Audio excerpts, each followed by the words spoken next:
Bonjour à toutes et à tous. Aujourd'hui, on va se pencher sur une question vraiment essentielle, une question soulevée par l'organisation EPD2D. Et si notre prospérité, à nous tous, était en fait directement liée à la qualité des relations entre les hommes et les femmes?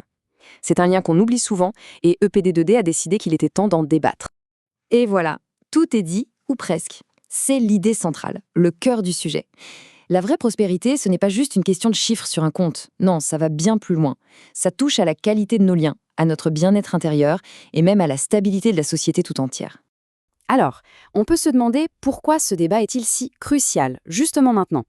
Eh bien, EPTD lance cette initiative pour ouvrir un espace, un lieu où l'on peut enfin parler de ces sujets de manière directe, franche, mais surtout constructive.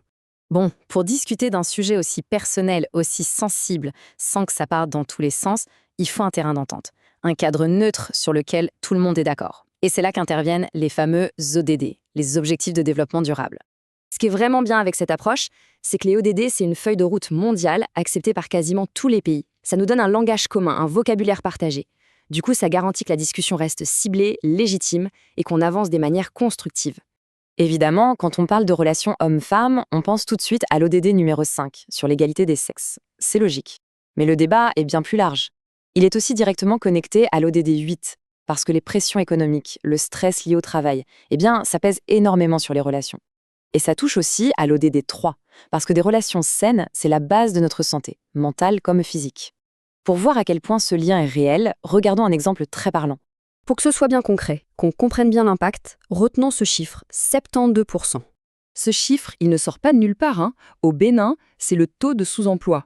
Imaginez, c'est une source gigantesque de stress, de précarité, et l'impact sur la dynamique dans les couples, dans les familles, il est immédiat et il est puissant.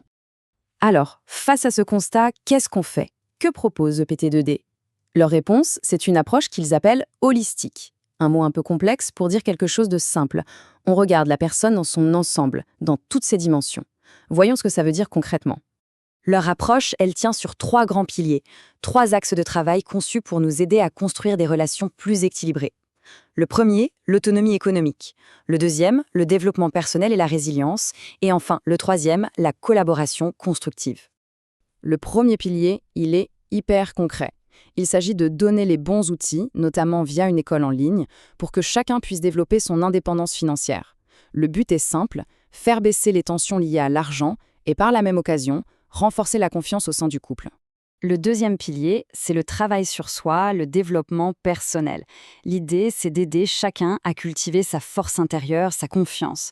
Parce qu'en développant un état d'esprit positif et solide, on apprend à gérer les attentes dans une relation de manière beaucoup plus saine, plus respectueuse. Et on arrive au troisième pilier. Le point le plus important ici, c'est cette idée de chercher des solutions, et non pas des coupables. Fini de se rejeter la faute. Le débat va s'appuyer sur des exemples concrets, des histoires positives, pour montrer comment, en travaillant sur les ODD, on arrive très concrètement à des relations plus apaisées et harmonieuses. Et attention, il y a un point super important à comprendre ici. Cette initiative, ce n'est pas une conférence où des experts viennent nous dire quoi penser.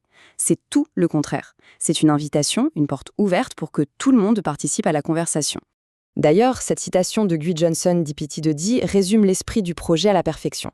Le but n'est pas d'imposer une seule vérité, mais bien de faciliter un dialogue, de créer les conditions pour qu'un échange constructif ait lieu.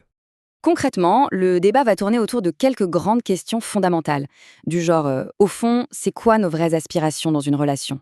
Comment est-ce que le contexte économique vient changer nos idéaux, nos attentes? Et surtout, comment des qualités comme l'empathie, la résilience peuvent nous aider à traverser les moments difficiles? Voilà, on va se quitter sur cette question qui est vraiment le cœur du réacteur de toute cette démarche. Et si, finalement, la clé de nos relations se trouvait en partie dans notre économie?